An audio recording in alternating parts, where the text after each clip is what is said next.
Junior chamber international Vizag achievers ఆధ్వర్యంలో అనంతగిరి మండలంలోని గురిగుడి గ్రామంలో గిరిజనులు ఎదుర్కొంటున్న ఇబ్బందులను గురించి ఆయా గ్రామానికి ₹1,00,000తో ప్రత్యేకంగా మరుగుదొడ్ల నిర్మాణాలు చేపడుతున్నట్లు సంస్థ ప్రెసిడెంట్ దిలీప్ కుమార్ తెలిపారు. ఆయన మాట్లాడుతూ వసుధ ఫౌండేషన్ CSR ద్వారా అందిస్తున్న ₹1,00,000 నిధులను వినియోగించి ఈ కార్యక్రమం చేపడుతున్నామన్నారు.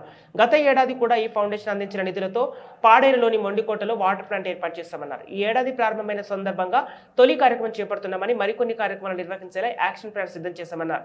ఈ కార్యక్రమంలో junior chamber international Vizag achievers ప్రతినిధులు రంజిత్ సాహు, డాక్టర్ శీతల్, ప్రేరణ పాల్గొన్నారు.